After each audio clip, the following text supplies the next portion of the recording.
Sir, I thank you for giving the opportunity, sir.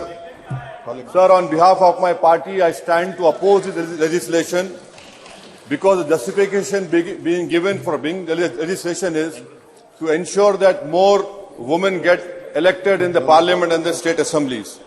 If that is the justification, why is that justification not being extended to the OBC women and to the Muslim women, sir?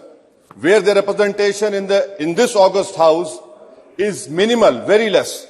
Secondly, sir, we know that Muslim women are 7% of the population, but in this Lok Sabha, their representation only 0.7%.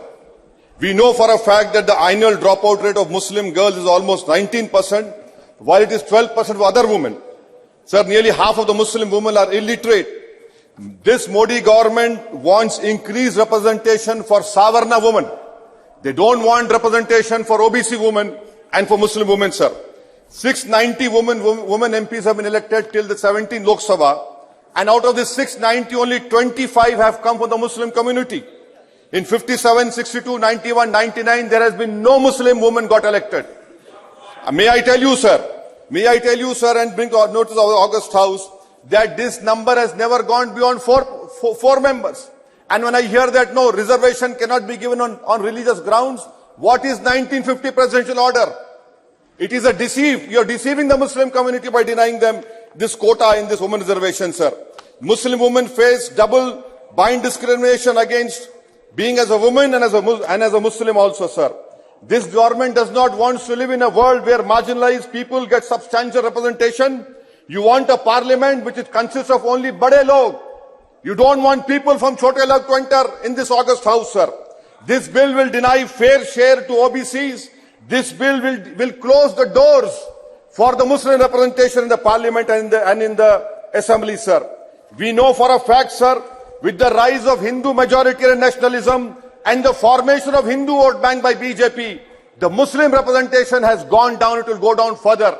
Is this good for our country, the political isolation of Muslims? Is this good for our country? No, it is not at all good. Is this an inclusive legislation? No, it is an exclusive legislation for those people who are already represented in the August House, sir. May I bring to your notice, sir, this selective affirmation is an election stunt. And may I know that the Prime Minister is OBC. You have only 120 OBC MPs in the August House. You have 232 upper caste MPs. The Prime Minister says I am an OBC, but you are not looking after your own OBCs, sir. And sir, this is a love for OBCs. 22% only OBCs in August House, sir. The government talks about Vandana. What sort of Vandana is this when Bilqis Bano rapists are released? You talk about Vandana when female workforce participation declined from 30 to 19%. What sort of Vandana is this when 63 million women are missing, are disappeared? What sort of Vandana is this, sir, when 2017-22, 22 million women dropped out from workforce, leaving only 9% eligible population employed or looking for for jobs, sir. And this bill is what? This is a woman deception bill. This is a check bounce bill. This is an anti-OBC and Muslim women bill. This is a distraction bill. This is not an inclusive bill. This is an exclusive bill. And may I conclude by saying, sir, that the minorities, the Jain community, no woman MP has entered from Jain community. Can Amit Shah stand up and say, why is there a no Jain MP? Can Gujarat people stand up and say, from 1984, not a single Muslim MP has got elected from Gujarat?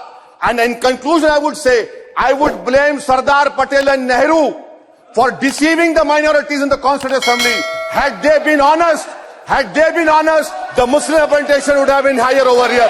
That is why I oppose this bill. Thank you, sir.